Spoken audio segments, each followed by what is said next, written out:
Mais je pense qu'il faut qu'on démarre car le menu de l'après-midi est particulièrement riche et donc si on veut qu'à la fin il puisse y avoir le temps pour les conclusions correctement de cet atelier, je pense qu'il faut qu'on se conforme à l'ordre du jour. Alors comme vous l'avez vu, le titre de cette session est complexe. On pourrait le résumer en disant probabiliser ou non et comment. Alors quand on le dit comme ça paraît un sujet qui va être très technique ou un sujet pour discussion entre techniciens.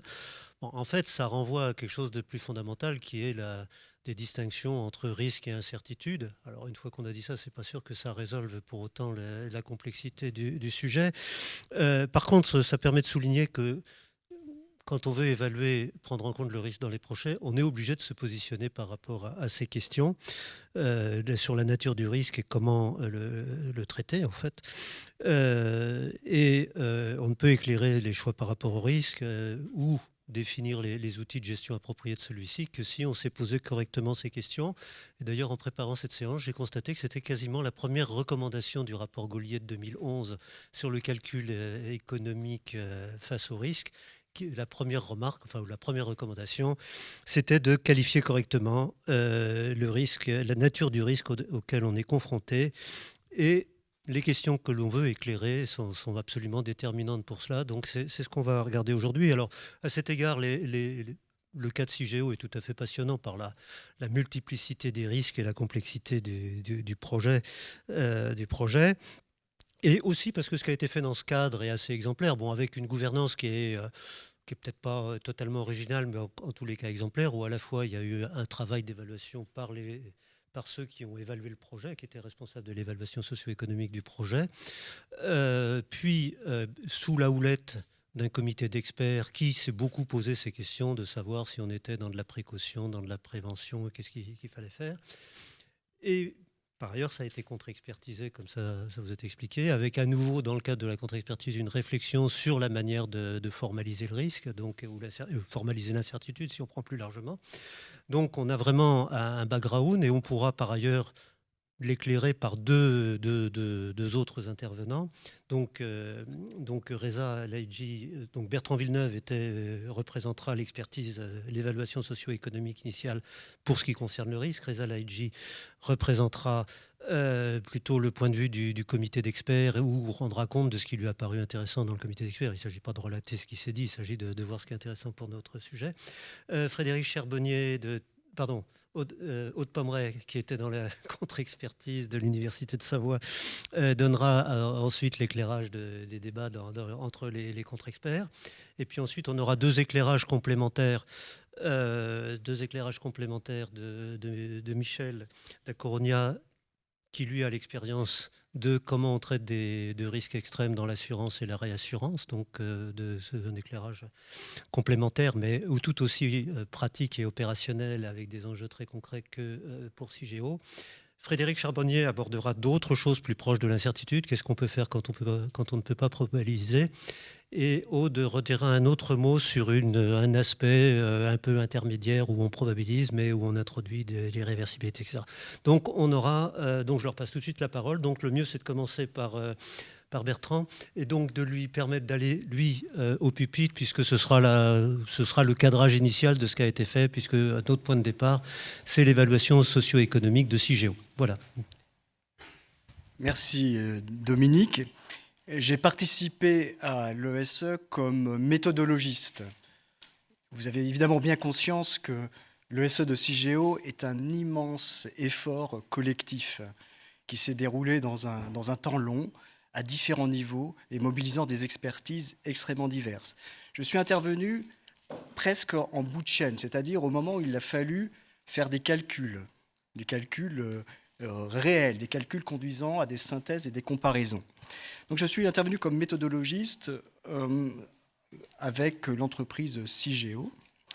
Et je veux montrer dans mes propos deux choses principalement, qui sont des évidences, mais je voudrais tenter d'illustrer un peu concrètement et avec des exemples tirés de CIGEO comment ces points peuvent peser. Alors les deux points que je veux montrer sont tout d'abord le fait que les scénarios sont des simplifications, voilà, et que ces simplifications, et là c'est peut-être un petit peu plus fin, sont faites par des acteurs différents à différents niveaux d'avancement de l'analyse. Donc il n'y a pas un grand moment de simplification. Les simplifications, dans l'effort collectif que j'évoquais tout à l'heure, interviennent à des moments différents sans que ces simplifications soient nécessairement connectées les unes avec les autres.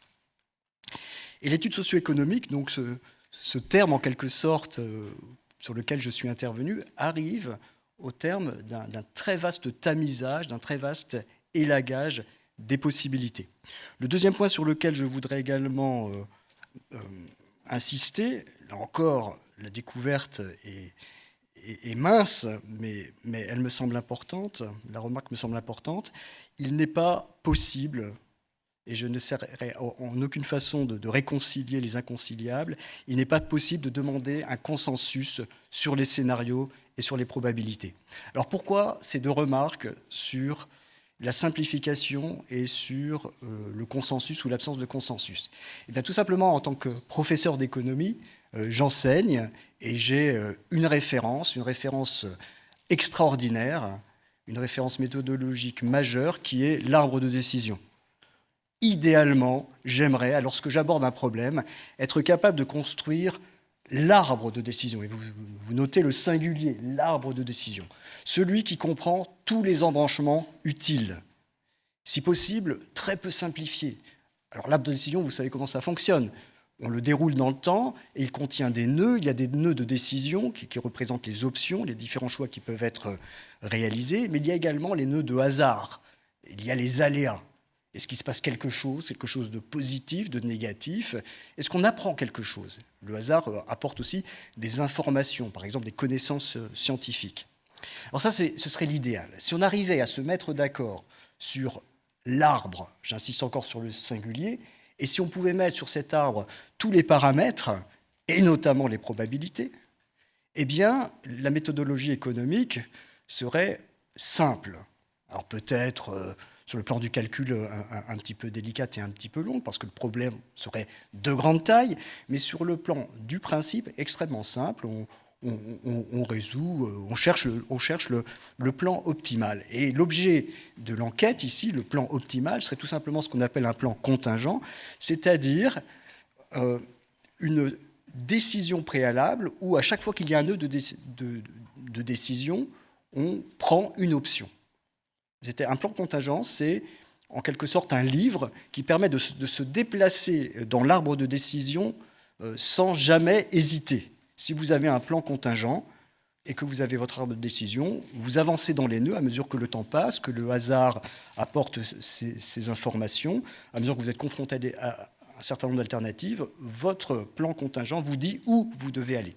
Et évidemment, les plans contingents sont extrêmement nombreux et les mathématiciens spécialistes de combinatoire ou les ingénieurs savent très bien qu'un arbre de décision peut être d'extrêmement grande taille et donc les plans contingents sont extraordinairement nombreux. D'accord ? Donc des notions de factoriel peuvent éventuellement nous aider à calculer le nombre de plans contingents dans un arbre de décision.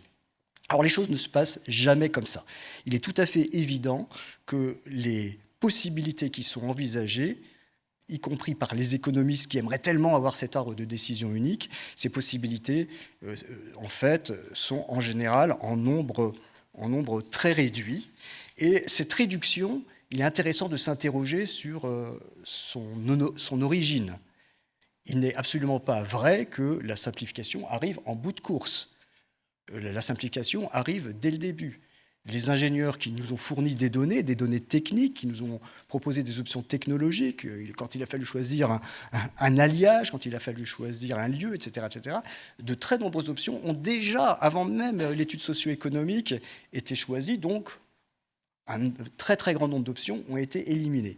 Et l'élagage, le tamisage, le pruning, le tree reduction, appelez ça comme vous voulez, est évidemment une activité tout à fait fondamentale.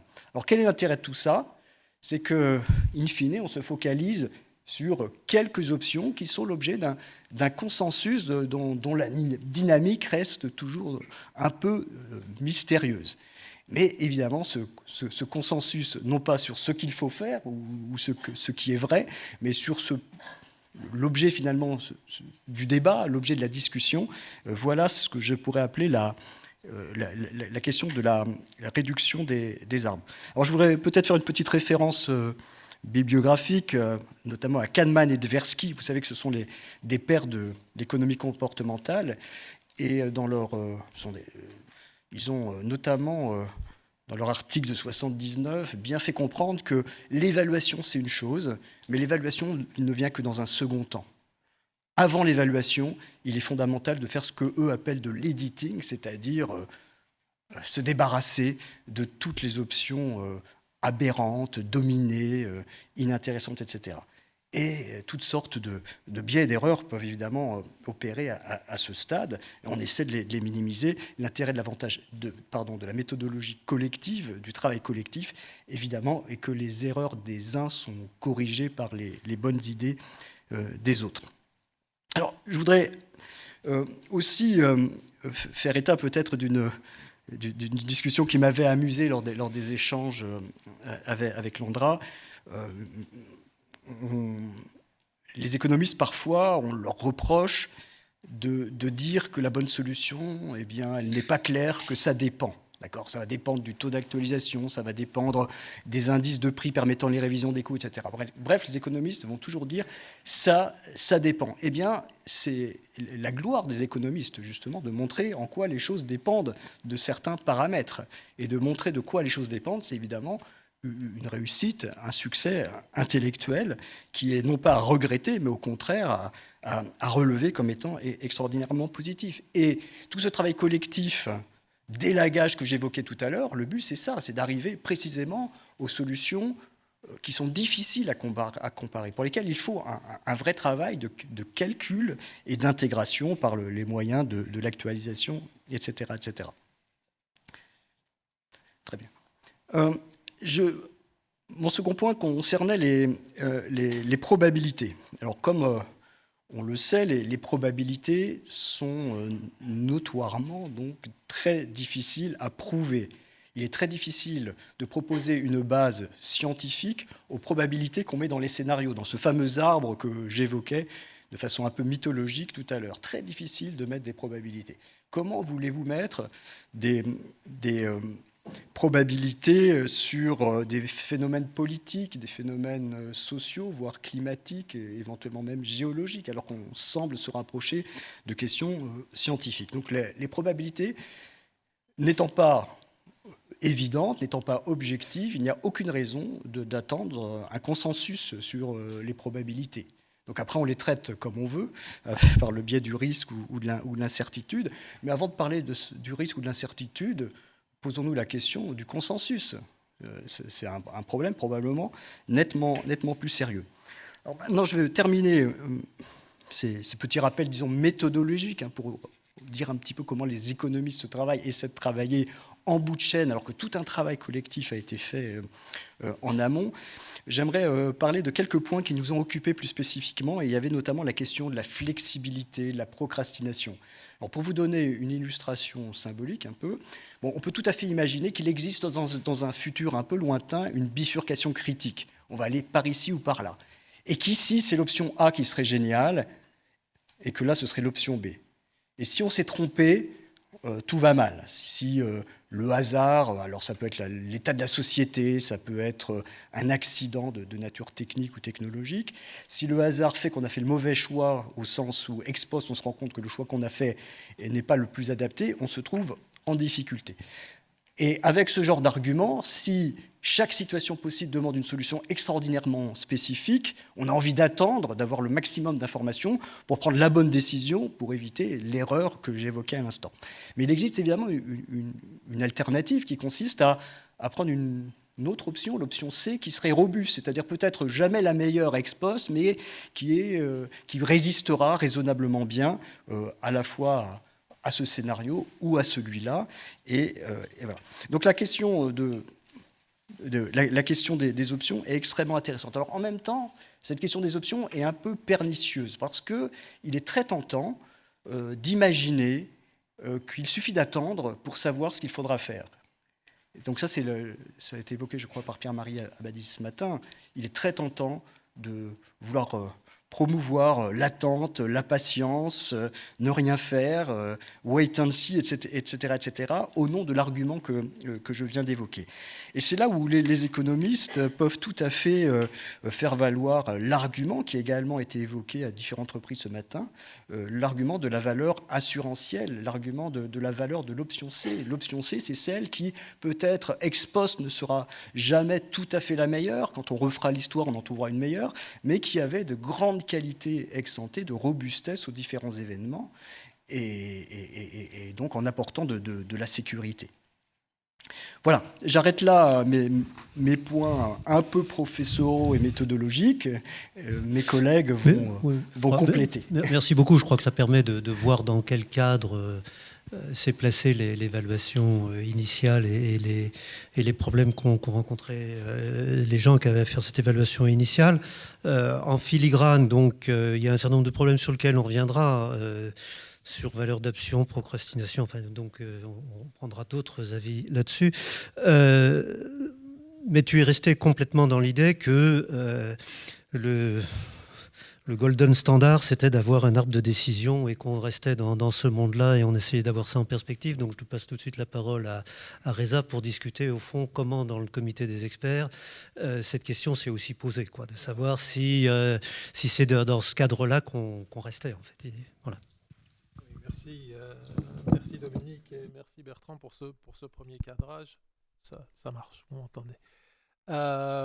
Effectivement, c'est je crois, un des deux premiers points qui s'est posé a été de dresser un arbre et de voir quel était l'arbre de décision unique qui faisait sens à tout le monde, et c'était pas évident. L'autre point qui a beaucoup fait débat étant celui de la quantification. Qui était loin de faire l'unanimité aussi. Et ces deux questions, en fait, nous ont accompagnés tout au long de ce processus extrêmement riche de coproduction de ce travail avec les jeunes ingénieurs de l'ANDRA. Alors, je voudrais revenir plus spécifiquement sur un aspect de cet arbre de décision qui vous a déjà été pas mal présenté ce matin, qui est ce double scénario sur la société et sur le parcours de l'ensemble de l'économie et de la société dans un futur assez long, qui est le scénario OK-KO, qui est un peu une originalité de ce travail, à un double titre.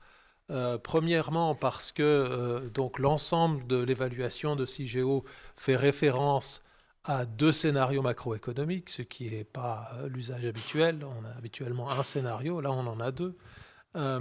Et la deuxième originalité, qui est peut-être un petit peu plus subtile, c'est que ce n'est pas simplement un scénario macroéconomique, c'est un scénario macroéconomique et institutionnel. Et la partie institutionnelle est au moins aussi importante que la partie macroéconomique. Donc il y a un scénario OK qui est un scénario fil de l'eau, où tout se poursuit comme c'est le cas aujourd'hui. Puis il y a un deuxième scénario où on a une stagnation économique séculaire qui finit par entraîner une érosion institutionnelle, et cette érosion institutionnelle se traduit en particulier par le fait que la sûreté nucléaire recule d'une à deux générations, donc on se retrouve avec des niveaux de sûreté qui ne sont pas nuls, mais qui sont ceux qu'on avait au début, par exemple, du programme de parc électronucléaire français. Voilà. Cet aspect de dégradation de la sûreté joue au moins autant dans les calculs de l'ESE que la différence de croissance entre le scénario OK et le scénario KO. C'est deux éléments importants. Donc à partir du moment où on a deux scénarios, dans le déroulé méthodologique d'une ESE, deux options s'offrent à l'évaluateur. Soit c'est d'essayer de se ramener à un scénario, à une valeur actualisée du projet, en disant la valeur actualisée de CIGEO, c'est sa valeur actualisée dans le scénario OK, pondérée par la probabilité du scénario OK, plus sa valeur dans le scénario KO, pondérée par la probabilité du scénario KO. Moyennant l'estimation de probabilité dont on pense qu'elles vont bien, qu'elles sont suffisamment fiables. Puis la deuxième option, c'est de dire non, en fait, l'état d'incertitude dans lequel on est ne se ramène pas bien à une probabilité. Il va falloir faire autrement, et par le même coup, renoncer en fait à la production d'une valeur actualisée nette unique pour le projet, ce qui est évidemment un petit peu problématique du point de vue de la méthodologie standard. Alors le comité d'experts dont je faisais partie, qui a conseillé le SE de CIGEO, était plutôt du second avis. On ne pouvait pas probabiliser. Et le comité de contre-experts dont faisait partie Aude ici sur le... C'est ce qu'elle racontera après. Voilà. Était plutôt du premier avis. Donc il y a eu débat et c'est intéressant de vous rendre un petit peu compte de ce débat ici. Mais en préalable, je voudrais proposer un petit peu un cadrage théorique de ce débat. Ce cadrage théorique est offert par la distinction qui est bien établie en économie, en finance, en théorie de la décision, entre la notion de risque et la notion d'incertitude. Donc la notion de risque désigne des situations où on pense que on a des probabilités qui sont fiables, des situations où on a beaucoup réfléchi aux conditions de réalisation d'un phénomène ou à la valeur d'un paramètre. On a collecté des données et on dit, bon voilà, on connaît la fréquence de ce phénomène, on a des modèles qui prévoient sa survenue et donc on a des probabilités satisfaisantes. Dans l'autre situation, ce n'est pas le cas. Et donc là, on est en incertitude, ou un autre terme qu'on utilise dans la théorie, c'est l'ambiguïté. Et donc, il faut faire autre chose. Bon. On en reste souvent à cette distinction-là, mais je crois qu'il est très important d'insister ici sur la très grande diversité de cas qui relèvent de l'incertitude. En fait. Il y a des situations où on est très proche en fait, du cas précédent que j'évoquais. C'est-à-dire on a beaucoup étudié un phénomène, on a collecté de multiples données, on a de multiples modèles, simplement il n'y a pas consensus. Il n'y a pas eu un consensus scientifique dont il est possible de dériver des valeurs moyennes, des best estimates, notamment en termes de probabilité.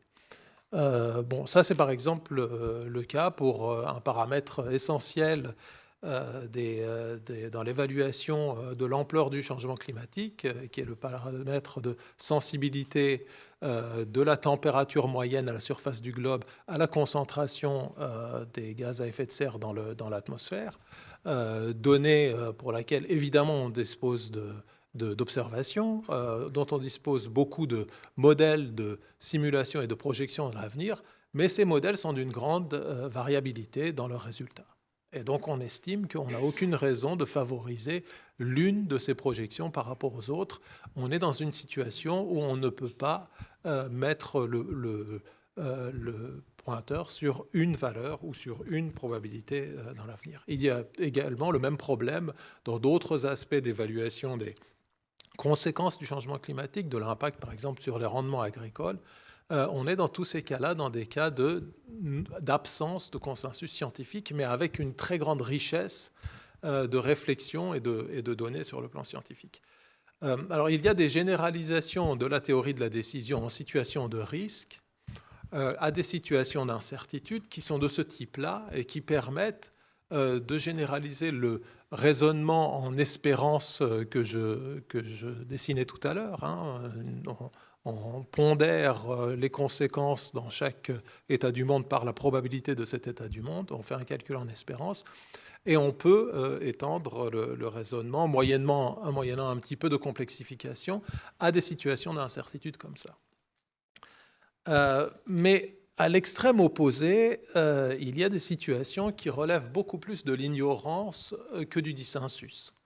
Donc il y a des situations où on n'a pas de théorie, pas de données, on est un peu dans l'exploration de l'inconnu, où par exemple on ne peut même pas être sûr qu'on a répertorié l'ensemble des états auxquels on fait face à un certain avenir.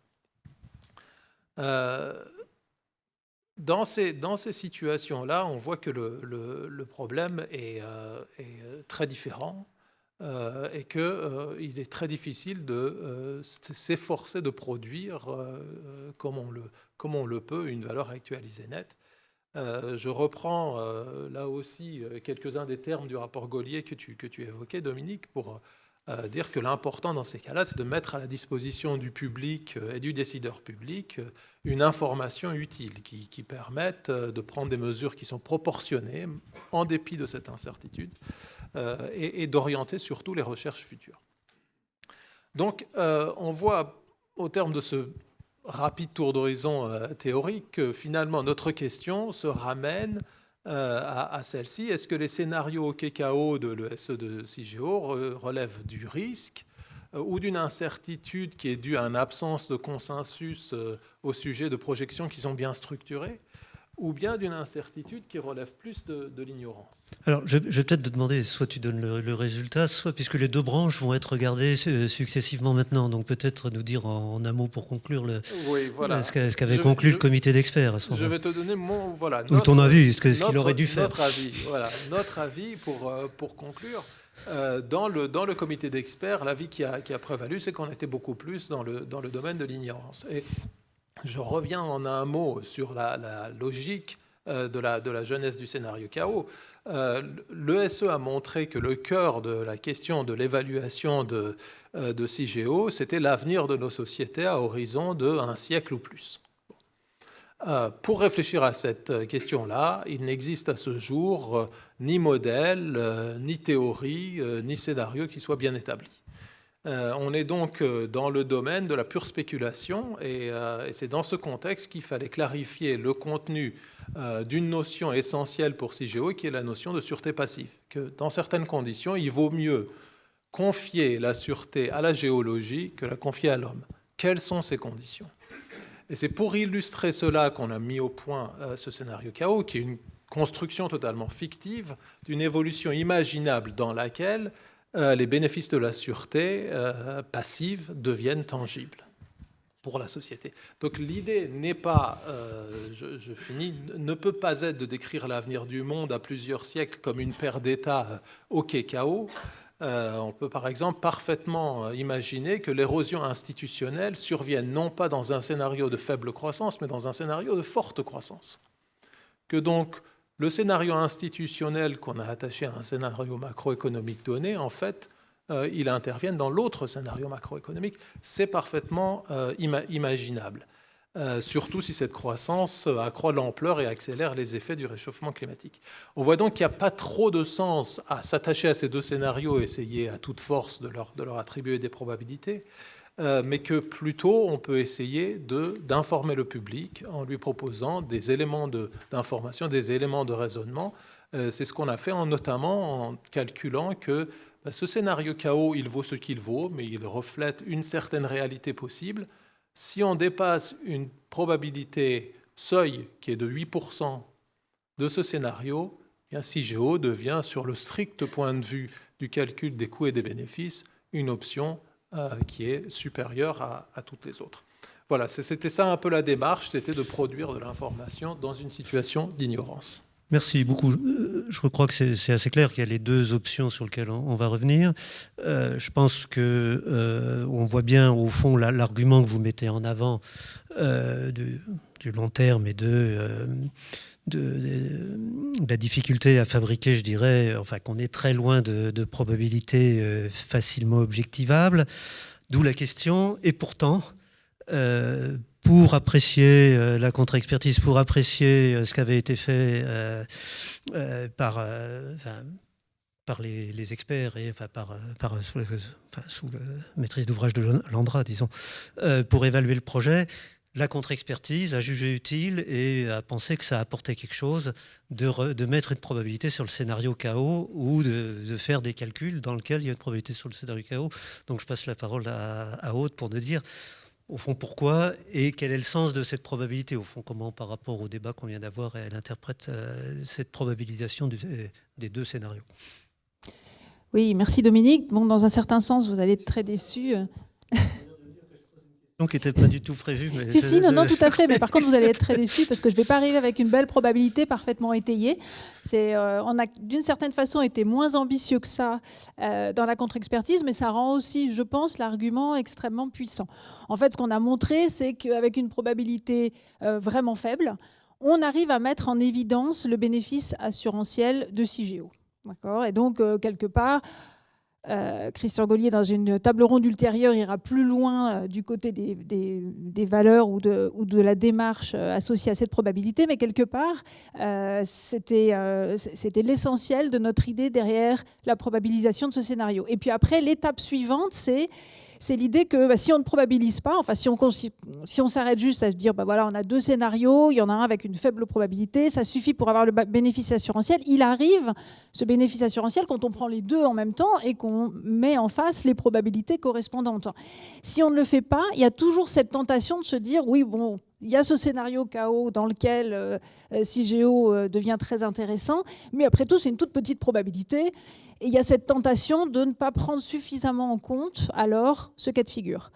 Et c'est tout ce qui est sous-jacent finalement au débat entre faut-il probabiliser, ne faut-il pas probabiliser. Et ça dépasse largement le problème de CIGEO et des déchets radioactifs. Il y a eu un débat dans le début des années 2000, donc dans le journal Nature, qui représente exactement ça, et dans le cas du changement climatique. Donc d'un côté, on avait un premier chercheur qui s'appelle Schneider, qui disait, et donc là je le cite, approcher le changement climatique de façon probabilisée, ça donne les meilleures chances que les domaines d'expertise respectifs des scientifiques et des politiques soient appliqués de façon crédible au processus de décision de politique publique. Donc ça, c'était une première position. Et puis en face de ça, vous en aviez 2 autres, Lambert et Schlesinger, qui disaient mais non, avec un argument de robustesse, ce qu'il faut, c'est trouver une stratégie qui soit telle que dans un nombre raisonnable, suffisamment grand de scénarios, on préfère cette stratégie à toutes les stratégies alternatives. Et ce qu'il avait derrière la tête, c'est qu'il faut une certaine acceptabilité de la décision qui a été prise, et aussi que les probabilités, il y a toujours un risque qu'elles soient critiquables, critiquées, qu'il n'y ait pas de consensus, et c'était un peu ce dont on parlait avant. Donc voilà, ça c'est la deuxième position, et face à ça, on a Schneider qui revient et qui dit « Certes, on ne connaît pas bien les probabilités, mais il faut se retrousser les manches, et c'est là-dessus qu'il faut travailler. » Et donc le point important, de nouveau, et c'était ce que j'énonçais au départ, et la raison pour laquelle ça nous semblait important pour mettre en évidence le bénéfice assurantiel de CIGEO de probabiliser, c'est que si jamais on ne probabilise pas, on a toujours cette tentation, du côté de la décision publique, de préférer courir le risque de s'adapter, d'accord, dans le cas où les choses mauvaises se réalisent, plutôt que d'essayer de réduire le risque que ça arrive. Donc voilà, et donc de mon côté, je préfère terminer là-dessus, et je pense que c'est des choses qui sont aussi vraies hors de la décision publique, aussi dans la décision privée. Merci beaucoup, parce que bon, ça lance une question sur laquelle on va revenir directement. Et puis au fond, d'une certaine manière, je crois que la prochaine table ronde va tester grandeur nature. Au fond, est-ce que la contre-expertise a réalisé l'ambition du projet de Schneider, quoi, puisque c'est un peu ça la question. Donc on y reviendra, et donc c'est pas la peine de répéter. Je pense que la table ronde permettra de regarder plus loin comment ce qui a été fait finalement vise à répondre à cette question. L'autre branche qui était évoquée par Reza, c'était l'idée que quand on est vraiment plus proche de l'ignorance que de la mesure des fréquences et de l'estimation statistique, il y avait d'autres choses, d'autres approches qui étaient possibles. Celle qui était beaucoup en vogue au moment où a été écrit le rapport Gaulier de 2020, je ne sais plus combien, dont on parlait tout à l'heure, 2011, notamment parlait de l'idée d'aversion, d'introduire ce qu'on appelle de l'aversion à l'ambiguïté, l'ambiguïté étant donc liée à cette idée d'ignorance. Donc ce que je propose, c'est, et tu as resuggéré, que ça pourrait rester une piste, etc. Donc je pense que Frédéric, qui a travaillé sur ces sujets, va un peu nous dire au fond comment il voit aujourd'hui le caractère, comment il apprécie cette approche, ou les potentialités de cette approche, je dirais, à la fois sur le plan conceptuel et par rapport au fond à la manière dont l'humain et dont la collectivité doit réagir par rapport à l'incertitude, et d'autre part par rapport à ce qu'on sait faire d'un point de vue opérationnel. Ok, merci. Je vais revenir sur ce que disait Reza en matière d'incertitude. Donc là, je vais regarder le cas où on n'arrive pas à être précis en matière de probabilité. Mais on a tout de même des probabilités. Typiquement, on a des dires d'experts qui ne convergent pas. Et comme disait Bertrand, on n'arrive pas à les mettre autour d'une table et à obtenir un consensus. Et il n'est pas nécessairement logique de faire la moyenne des probabilités annoncées par les experts. C'est relativement intuitif. Ceci dit, on peut quand même se demander si on ne peut pas quand même, en insistant un peu, y arriver. Mais il y a vraiment des cas où c'est absolument impossible. Donc c'est un petit peu ce que tu disais pour le climat. C'est aussi vrai pour la biodiversité. Dans ces deux domaines-là, on a des grosses incertitudes sur des paramètres. Sensibilité au climat, valeur de la diversité génétique. Il y a des modèles très compliqués pour modéliser la biomasse ou le climat. Et donc, vouloir harmoniser les dires d'experts ou faire une moyenne globale, c'est pas très logique. On voudrait pouvoir faire mieux. Alors, à côté de ça, donc on a toute une littérature économique qui s'est développée pour regarder cette question, mais au niveau individuel.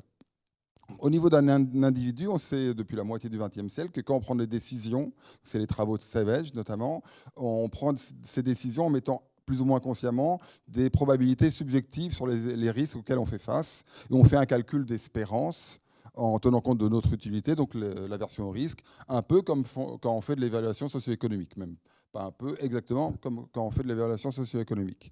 Mais on sait aussi depuis les travaux, la fameuse expérience d'Ellsberg, que quand on n'est pas certain de ses probabilités, quand on va avoir une aversion à l'ambiguïté. Donc l'expérience d'Ellsberg, en gros, c'est que si on vous propose de jouer à un jeu où il y a l'espérance de gain est connue, une chance sur deux, on va préférer jouer à ce jeu-là plutôt qu'à un jeu où l'espérance de gain n'est pas connue, mais en moyenne, c'est la même chose. Et donc, si on faisait un calcul tout bête d'espérance en entassant les différentes possibilités de distribution de probabilité, normalement, on devrait être indifférent. Or, les gens préfèrent fortement, dans ces expériences, les situations où le risque est connu. Donc là, il y a pas mal de modèles qui se sont développés depuis une trentaine d'années, même un peu plus, pour modéliser la décision face à cette ambiguïté. Et on pourrait éventuellement, effectivement, se demander, mais pourquoi ne pas les appliquer pour le décideur public? Donc là, il y a quand même un bémol à mettre avant d'essayer d'aller plus loin. C'est que depuis quelques années, il y a pas mal de travaux qui montrent que ces modèles de décision face à l'ambiguïté, ce n'est pas forcément des modèles de décision rationnels, c'est plutôt des modèles qui essayent de comprendre, modéliser des biais comportementaux.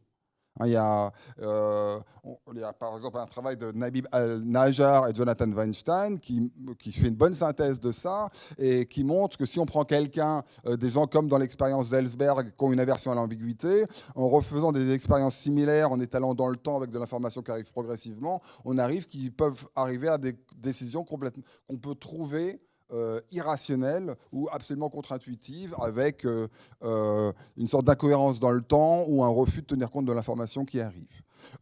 Donc quelque part, c'est quand même problématique de prendre des modèles qui sont là en partie pour modéliser des biais comportementaux et dire, bon, bah, c'est ça qu'on va utiliser pour la décision publique, comme si les pouvoirs publics étaient affectés du même biais comportemental qu'un individu moyen. Donc voilà, ça c'était pour le gros bémol. Une fois qu'on a fait mis ce bémol-là, ce caveat, on peut essayer tout de même d'utiliser ces modèles.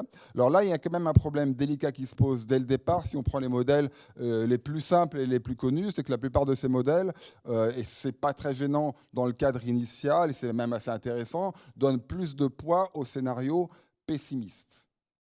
Le modèle le plus évident dans cette situation-là, c'est le modèle le plus ancien de Gilboa Schneider, c'est un modèle qu'on appelle max-min. Pourquoi? Parce qu'on va prendre une décision optimale, c'est le max, mais pour chaque décision potentielle, on va regarder que dit le pire des scénarios. Donc on fait le max du min.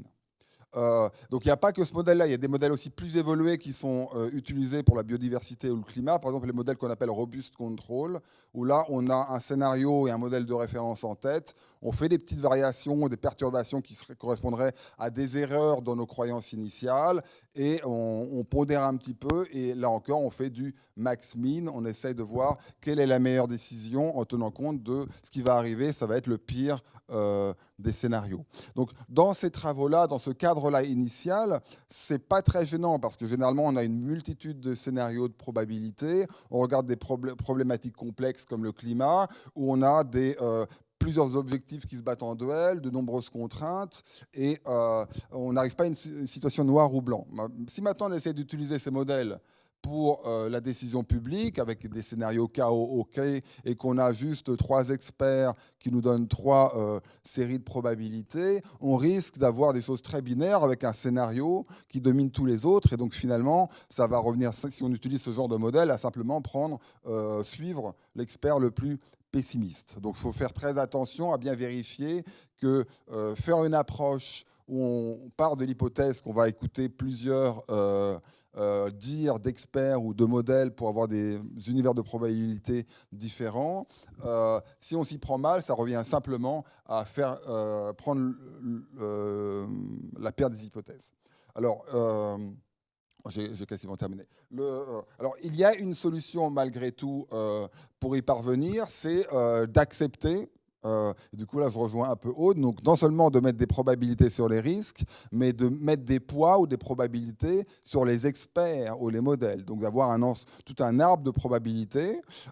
Et à ce moment-là, on peut d'une part faire le calcul moyen, finalement, si l'espérance complète, ou bien on peut faire, alors c'est ce qu'on appelle le modèle KMM, Smooth ambiguïté lisse, ce qui revient à faire 2 calculs d'espérance successifs. D'abord un calcul d'espérance pour chaque dire, en prenant chaque hypothèse d'expert, en termes d'univers de probabilité, en utilisant la fonction d'utilité qui mesure l'aversion au risque, puis un calcul d'espérance globale, à partir de tous ces résultats, en prenant cette fois-ci une fonction qui va mesurer l'aversion à l'ambiguïté. Donc il y a moyen de faire ça. Donc, et en plus, on peut le faire en prenant une fonction d'ambiguïté qui, lorsqu'elle est extrêmement averse à l'ambiguïté, ça revient à un modèle max-min, on suit l'expert le plus pessimiste. Et quand on est complètement neutre à l'ambiguïté, ça revient juste à faire un calcul moyen. Mais donc ça, c'est faisable. Ça peut être intéressant pour faire des variantes. Mais là, l'essentiel, c'est quand même d'être capable de mettre non seulement les probabilités sur les scénarios, mais si on a des divergences entre experts, pondérer chaque expert d'un certain poids pour arriver à faire un petit peu de calcul économique. Si en revanche on refuse de mettre des probabilités ou si on refuse de mettre des poids sur chaque dire d'expert ou chaque modèle, on risque de se retrouver avec des situations très binaires où basculer dans un modèle d'ambiguïté va nous simplement conduire à prendre une hypothèse extrême, le scénario le plus pessimiste. Merci beaucoup. Je crois que c'est très éclairant sur une littérature qui est complexe. Ça introduit d'ailleurs une question. Au fond, tu as dit, mais quand on est la puissance publique, on doit dépasser l'irrationalité des agents individuels et on doit avoir éventuellement à prendre le recul. Bon, alors ça peut suggérer que nous, la puissance publique, on a un enjeu à part. Mais sur ces enjeux de risques extrêmes et de choses comme ça, on n'est quand même pas les seuls à être confrontés à ça. Et donc, c'est le moment peut-être de se tourner vers Michel Dacoronia. Il est temps pour qu'il nous dise, au fond, avec le point de vue d'un réassureur et d'ancien conseiller scientifique de réassureur, donc quelqu'un qui a tout ça en tête, à la fois l'académique et l'expérience de l'assurance, de nous dire, au fond, comment il réagit et comment, dans ce domaine de l'assurance et de l'assurance, qui prend donc plutôt la morceau plus extrême des risques assurables, de dire comment il réagit à ça et éventuellement les conseils que ça pourrait nous donner. Merci. Oui, en écoutant tous les experts ici, je me suis dit, en fond, nous, on est quand même privilégiés. Parce qu'en principe, l'assureur n'assure que des risques. Ce n'est pas vraiment vrai, mais en principe. Donc, en principe, nous pouvons mettre des chiffres sur tout. Je voudrais juste mentionner 2 choses. C'est que même si on peut mettre une probabilité, ça dépend aussi beaucoup du type de modèle qu'on va utiliser pour cette probabilité. Et très souvent, d'ailleurs en finance et en économie, le modèle sous-jacent, c'est un modèle gaussien, normal. Si je prends la crise de 2008 dans les marchés financiers et que je regarde sa probabilité dans le modèle gaussien, je trouverai une fois tous les 1400 ans. Donc, il y a un problème, c'est... Empêcher les états de mesure nulle d'arriver de temps en temps. Voilà. C'est ça. Donc, il y a aussi un problème de choisir le bon type de distribution qu'on va utiliser pour poser une probabilité. Et il y a un autre problème auquel j'étais moi-même confronté de façon très sérieuse en tant que modélisateur de l'ensemble du portefeuille du groupe, c'est comment évaluer la dépendance entre ces risques. Et particulièrement dans les cas extrêmes, parce que la dépendance qu'on voit normalement ne se retrouve pas au moment dans les situations extrêmes. Et là aussi, alors ça m'a fait réfléchir à ce que vous disiez, parce qu'on a développé une méthode qu'on appelle PROBEX, c'est pour Prior Observation and Expert, combinant un certain nombre de choses. Parce qu'au fond, si on dit que la dépendance change dans les extrêmes, on n'a pas de données là-dessus, ou on a très peu de données là-dessus. Donc comment faire pour évaluer la dépendance dans ces portefeuilles? Alors, on a développé justement une méthode qui est assez similaire à ce que vous dites. On a pris les experts, on leur a demandé, en fait, pas de nous donner des probabilités, mais de nous donner quels étaient, d'après eux, les risques sous-jacents. Par exemple, dans l'assurance auto, quels étaient les risques majeurs sous-jacents? Est-ce que le risque de catastrophe naturelle, etc. Lorsqu'ils avaient développé cela, on leur demandait après quelle serait l'influence de ces risques de donner un chiffre là. Et une fois qu'ils avaient fait cela, on leur demandait aussi quelle est la sûreté que vous avez sur ce chiffre.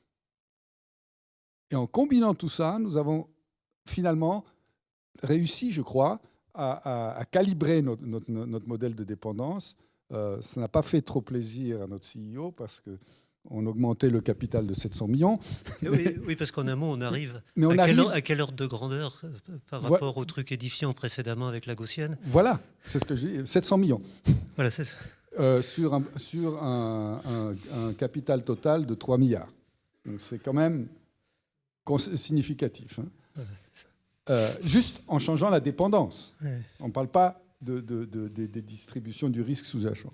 Donc, c'est ce que j'étais très intéressé par ce que tu disais tout à l'heure, parce que je pense que cet effort de quantification, nous, de toute façon, on est obligé de le faire, puisque les régulateurs nous le demandent.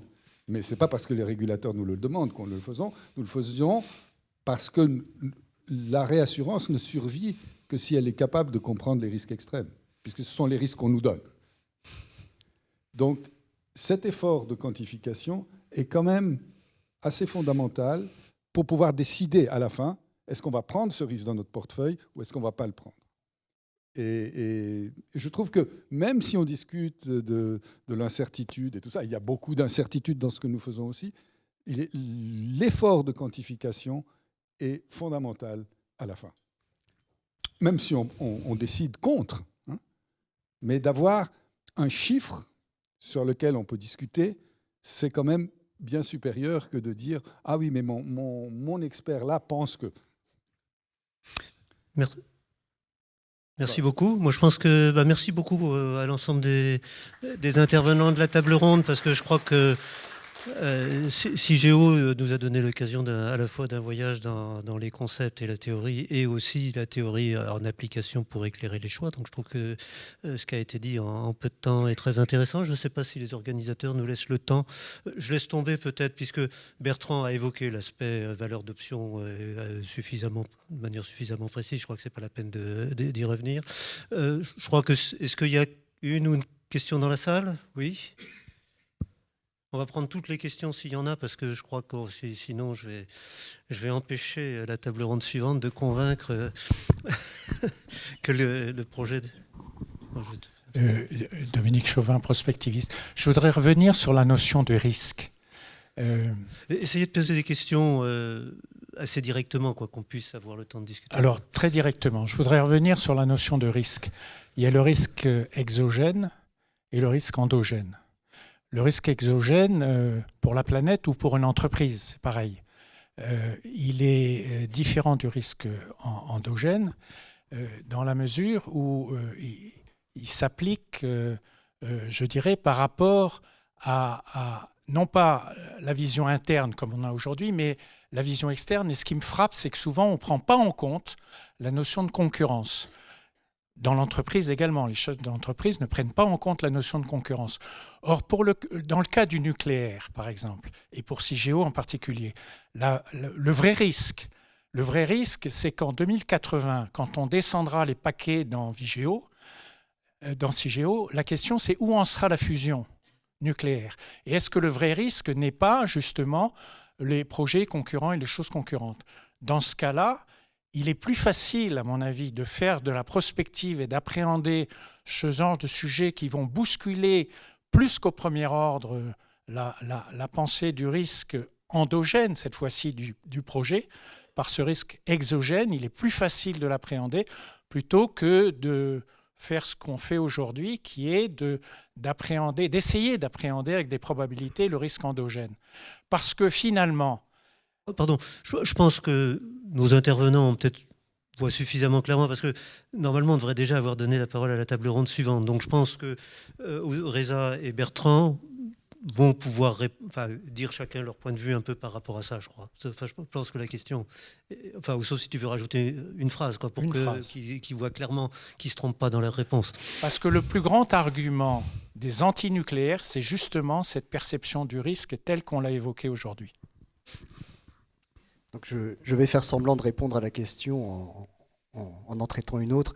Je voulais évoquer la question de risque opérationnel. Alors c'est une notion tout à fait classique et intéressante, par exemple en finance. Les opérateurs financiers, disons les traders, peuvent se tromper du nombre de zéros dans leur ordre, par exemple. D'accord, oui, c'est vraiment l'erreur opérationnelle. C'est-à-dire, on a des bons modèles, on a des bons instruments, des gens qualifiés, puis ces gens font des erreurs et se trompent. Alors je voudrais parler du risque opérationnel dans le cadre d'une ESE.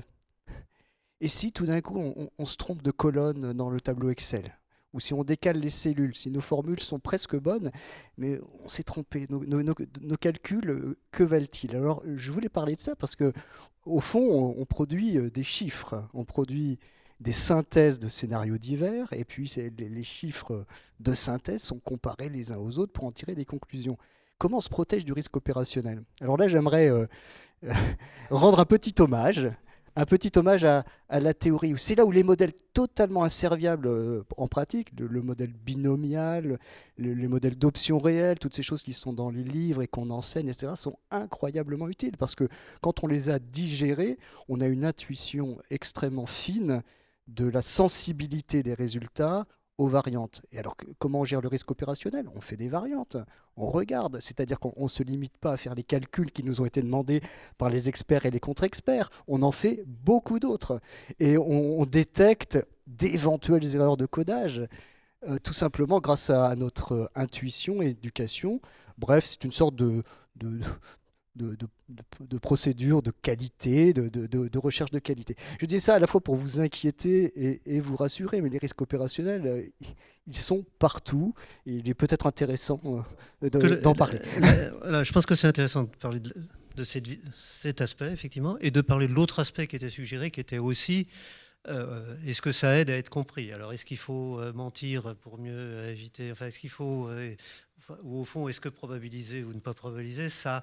Est-ce qu'on peut faire une espèce de corrélation qu'en ne probabilisant pas, on facilite le débat public ou au contraire, enfin l'éclairage du débat public? Ça dépend si on cherche à le manipuler, mais posons une question simple. Est-ce qu'on peut faire un lien finalement entre probabiliser et non probabiliser et le fait qu'on éclaire le débat public? Est-ce que c'est si simple que ça? Oui, non, ça c'est effectivement la question que je me suis posée quand Aude a développé son point. Est-ce que s'il suffisait de probabiliser pour susciter l'action publique, ça serait bien, quoi. Et réciproquement. Et réciproquement. Mais là, pour finir par un mot qui nous réancre dans Cigéo, donc les risques de Cigéo, la fusion n'est pas du tout un problème parce qu'on parle de déchets qui sont déjà produits. Donc, pas du futur. C'est leur dissémination, c'est pas le refroidissement. Donc, le problème, c'est les technologies de stockage alternatives qui sont dans notre arbre, effectivement. Et puis ensuite, ce risque, cette incertitude sur laquelle on a essayé de mettre le doigt, qui est l'évolution de la société. Alors, juste pour terminer par un petit mot un peu poil à gratter, quand on dit, on voit qu'en mettant une toute petite probabilité, ça passe quand même. on n'a pas probabilisé en fait. On n'a pas probabilisé, on n'a pas estimé la probabilité du scénario chaos. On a simplement fait un raisonnement de type robustesse ou de type probabilité seuil, comme nous on l'a fait à 8%. Bon, on peut aussi le faire à 1%. Le point important, il me semble, c'est qu'on a montré que cette question de l'évolution de nos institutions à long terme était une question qui se posait de façon cruciale pour le projet CIGEO, mais aussi pour tout un tas d'autres décisions publiques, et qu'il est important d'y réfléchir maintenant et de se rapprocher petit à petit d'une meilleure compréhension, peut-être d'une quantification. Peut-être quand même juste un mot à Aude pour conclure là-dessus sur on n'a pas probabilisé quand on fait ça, ou entendons-nous sur la nature des probabilités qu'on a mises, mais peut-être une réaction, sachant que ça va être réévoqué. Mais comme Boiteux disait, ce qui est important, c'est d'abord de bien identifier les malentendus et se mettre d'accord sur ce qui nous fait, sur nos désaccords. Donc, Aude, peut-être un mot pour clarifier l'éclairage sur la nature de nos désaccords. Non, ce que dit Reza n'est pas complètement faux. Il y a une démarche, comme je disais, qui est assez proche de définir une probabilité pivot. Mais après, effectivement, on a utilisé cette probabilité pivot pour calculer une espérance, et c'est là qu'apparaît le bénéfice assurantiel de CIGEO. Voilà. Merci, je pense que ça éclaire sur la nature de ce qui a été fait. Merci beaucoup vraiment à tous nos intervenants, parce que je m'étais demandé ce que je devais faire moi, et je n'ai rien eu à faire, c'était parfait.